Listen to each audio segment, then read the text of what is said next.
नमस्कार, स्वागत है आपका द न्यूज पर। मैं हूं आपके साथ शिप्रा सैनी। देश के 3 बड़े राज्यों में बीजेपी की ऐतिहासिक जीत और कांग्रेस पार्टी की शर्मनाक हार अब विपक्ष नहीं बचा पा रहा है। जी हां, कांग्रेस पार्टी से लेकर पूरा विपक्ष अब ईवीएम का रोना रो रहा है। कांग्रेस पार्टी के नेता दिग्विजय सिंह से लेकर नेशनल कॉन्फ्रेंस के नेता फारूक अब्दुल्ला हो या समाजवादी पार्टी के प्रमुख अखिलेश यादव से लेकर बसपा सुप्रीमो मायावती, लगातार ईवीएम का रोना हो रही है। बैलेट पेपर पर चुनाव हो, ये मांग अब विपक्ष की ओर से तेज हो गई है। तो वहीं बीजेपी भी पलटवार करते हुए ये पूछ रही है कि जब यूपीए की सरकार थी तब आखिर ईवीएम का रोना क्यों नहीं रोया गया। आपको मैं ये बता दूं कि मध्य प्रदेश विधानसभा चुनाव में जो नतीजे सामने आए हैं वो कांग्रेस पार्टी के लिए बहुत बड़ा झटका है और यही वजह है कि कांग्रेस पार्टी के नेता दिग्विजय सिंह की ओर से एक्स पर एक पोस्ट किया गया है और दिग्विजय सिंह ने पोस्टर बैलेट वोटों का आंकड़ा शेयर करते हुए ईवीएम पर सवाल खड़े किए हैं और ये कहा है कि चिप वाली हर मशीन हैक हो सकती है। ये दिग्विजय सिंह की ओर से पोस्ट किया गया है। तो वहीं नेशनल कॉन्फ्रेंस के नेता फारूक अब्दुल्ला भी पीछे नहीं रहे। उन्होंने भी कांग्रेस पार्टी की जो शर्मनाक हार इन 3 राज्यों में हुई है, मध्य प्रदेश, छत्तीसगढ़ और राजस्थान में, उसकी हार का ठीकरा ईवीएम पर फोड़ा और ये कहा कि दरअसल ये मशीन तब लाई गई थी जब मैं मुख्यमंत्री था और उस वक्त हमने चुनाव आयोग से ये पूछा था कि क्या ये मशीन हैक हो सकती है, तो चुनाव आयोग का जवाब था हाँ, ये मशीन हैक हो सकती है। जब ये मशीन पहले आई थी कांग्रेस के वक्त में, मैं चीफ मिनिस्टर था, उस वक्त भी हमने इस मशीन के बारे में कहा था, उनसे पूछा था इलेक्शन कमीशन के लोगों से क्या इसमें चोरी हो सकती है, उन्होंने कहा हो सकती है। अब लेकिन यहां पर नेशनल कॉन्फ्रेंस के नेता जो कह रहे हैं, अब उसके बाद सवाल ये उठ रहा है कि अगर उस वक्त इलेक्शन कमीशन की ओर से ये कहा गया था कि मशीन हैक हो सकती है, तो फिर कांग्रेस पार्टी के शासनकाल में ये मशीन आखिर क्यों लाई गई, आखिर ईवीएम से चुनाव क्यों कराए गए, तो ये सवाल भी लोग पूछ रहे हैं। तो कुल मिलाकर जिस तरीके से मध्य प्रदेश में चूंकि शिवराज सिंह मुख्यमंत्री थे, बीजेपी की वहां सरकार थी, बीजेपी लगातार जीत का दावा कर रही थी, लेकिन कांग्रेस पार्टी को लगातार ही उम्मीद थी कि जीत उनकी होगी। लेकिन जो नतीजा सामने आया है, जिस तरीके से बीजेपी ने वहां पर 164 सीटों पर ऐतिहासिक जीत हासिल की है, जाहिर तौर पर वो कांग्रेस पार्टी के लिए बहुत बड़ा झटका है। कांग्रेस पार्टी ने इसकी उम्मीद नहीं की थी और यही वजह है कि न सिर्फ दिग्विजय सिंह और फारूक अब्दुल्ला बल्कि इसके अलावा अखिलेश यादव भी जैसे ही हार देखी उन्होंने मध्य प्रदेश में अपनी, वैसे ही ईवीएम को लेकर रोना शुरू हुआ।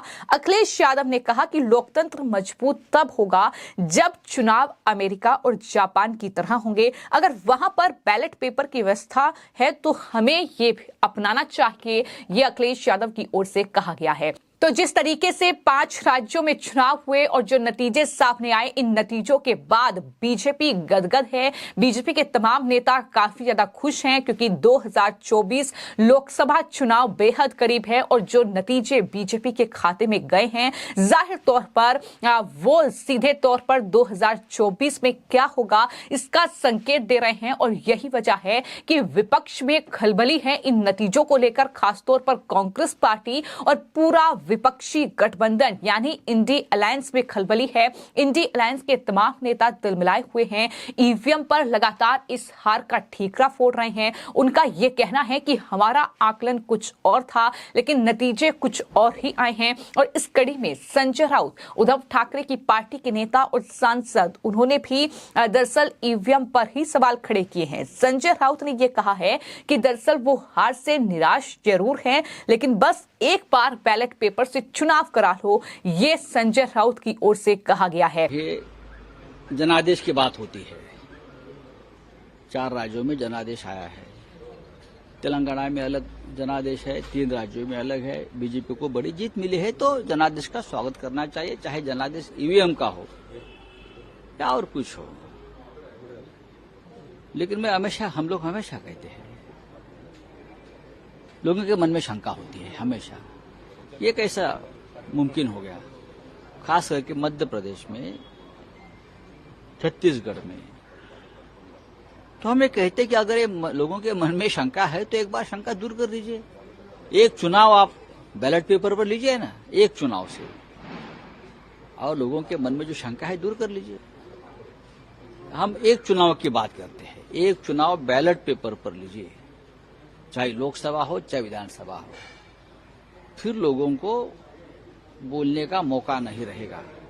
ये वही संजय राउत हैं जो ये कह रहे थे कि कांग्रेस पार्टी 5 राज्यों में चुनाव जीत रही है और ये जीत ना सिर्फ कांग्रेस पार्टी की है बल्कि इंडिया अलायंस की ये जीत है। बीजेपी, अमित शाह और मोदी को जवाब मिलेगा, ये तमाम बातें उनकी तरफ से कही गई थी। लेकिन इसके अलावा मैं आपको ये बता दूं कि संजय राउत ने जिस तरीके से अपनी बौखलाहट दिखाई है और ये साफ तौर पर देखने को मिला है कि वो इस हार से काफी ज्यादा निराश हैं, क्योंकि उनके जो मंसूबे थे, उनकी जो तैयारी थी कि 2024 में प्रधानमंत्री नरेंद्र मोदी को वो हरा पाएंगे, लेकिन अब इन 5 राज्यों के चुनावी नतीजों ने यह बता दिया कि पीएम मोदी को हराना मुमकिन नहीं है। जिस तरीके से ये नतीजे सामने आ रहे हैं, जिस तरीके से प्रधानमंत्री के चेहरे पर बीजेपी ने ये चुनाव लड़ा है, छत्तीसगढ़ एक ऐसा राज्य जहां पर सत्ता परिवर्तन जिस तरीके से हुआ है, ये जाहिर तौर पर कांग्रेस पार्टी के लिए किसी सदमे से कम नहीं है। इसके अलावा समाजवादी पार्टी के लीडर एसटी हसन ने भी ईवीएम पर सवाल उठाए हैं और कहा है कि ईवीएम का इस्तेमाल होता है। उन्होंने ये कहा है कि जब तक ईवीएम का इस्तेमाल होगा तब तक बीजेपी को सत्ता से कोई नहीं हटा सकता, ये एसटी हसन बोल रहे हैं। तो हमने मध्य प्रदेश में केवल 4 सीटें मांगी थी, रात के 2 बजे तक बात भी हो गई, तैयार भी हो गए। जब लिस्ट आउट हुई तो हमारे नामों का पता नहीं था। जब इस लेवल के ऊपर वायदा खिलाफी नहीं करनी चाहिए। 4 सीटों से क्या बनता बिगड़ता है? अल्टीमेटली तो हम उन्हीं सपोर्ट करते, हम कोई सरकार थोड़ी बना रहे हैं वहां पे। लेकिन इस तरह का रवैया, इस तरह का बिहेवियर जनता को पसंद नहीं आता है। दूसरी बात यह कि बीजेपी साम दाम दंड भेद सभी कुछ इस्तेमाल करती है। ईवीएम तक का इस्तेमाल होता है, कोई माने ना माने, जब तक ये ईवीएम रहेगी बीजेपी को कोई हटा नहीं सकता। कुल मिलाकर जैसा कि बीजेपी के तमाम नेता पहले से ही ये उम्मीद लगा रहे थे कि अगर जीत हमारी होती है इन राज्यों में जो कि बड़े राज्य हैं, तो ऐसे में विपक्ष ईवीएम का रोना रोएगा। हालांकि अब जिस तरीके से विपक्ष लगातार ईवीएम का रोना रो रहा है, लगातार बैलेट पेपर से चुनाव कराए जाएं ये मांग कर रहा है, चुनाव आयोग से शिकायत की जा रही है, तमाम सवाल खड़े किए जा रहे हैं, लेकिन वहीं बीजेपी भी पलटवार करते हुए अब ये कह रही है 2004 से 2014 तक जब सत्ता में कांग्रेस पार्टी थी, उन्होंने तब ईवीएम पर सवाल क्यों नहीं उठाए। जब जो कांग्रेस पार्टी है वो दरअसल हिमाचल प्रदेश का चुनाव जीती, जब वो कर्नाटक का चुनाव जीती, तब आखिर ईवीएम पर सवाल क्यों नहीं उठाए गए? ये सवाल भी लगातार अब बीजेपी पूछ रही है, बीजेपी जवाब भी दे रही है। लेकिन जाहिर तौर पर कांग्रेस पार्टी के लिए ये बहुत बुरी हार है और इस हार का साइड इफेक्ट्स जो हैं वो कहीं ना कहीं अब नेताओं के बयानों में देखने को मिल रहे हैं। जहां एक तरफ कांग्रेस पार्टी के नेता निराश हैं, हताश हैं इस हार से, चूंकि सत्ता राजस्थान में भी चली गई है, छत्तीसगढ़ में भी जा चुकी है, तो जाहिर तौर पर यह बहुत बुरी हार कांग्रेस पार्टी की हुई है। नेता परेशान है, पूरा इंडिया अलायंस कहीं ना कहीं जो है तिलमिलाया हुआ है और यही वजह है कि अब इस तरीके से ये आरोप लगाया जा रहा है कि ईवीएम में चोरी हुई है, नतीजे जो हैं कुछ और हो सकते थे, लेकिन लोग चाहते हैं कि बैलेट पेपर से चुनाव हो, ये संजय राउत कह रहे हैं। तो कुल मिलाकर अब बैलेट पेपर से चुनाव कराने की मांग एक बार फिर से तेज हो गई है। हालांकि इसमें कुछ भी नया नहीं है, जब भी परिणाम जो है विपक्ष के खाते में नहीं गए हैं, कुछ इस तरीके का ही जो बौखलाहट है वो विपक्ष की ओर से देखने को मिली है और एक बार फिर से ऐसा लग रहा है कि विपक्षी दलों के नेता और खास तौर पर कांग्रेस पार्टी, पूरा इंडिया अलायंस इस हार को नहीं पचा पा रहा है। फिलहाल आपकी इस पूरे मामले को लेकर क्या राय है, हमें कमेंट बॉक्स में जरूर लिखें और चैनल को सब्सक्राइब करें। धन्यवाद।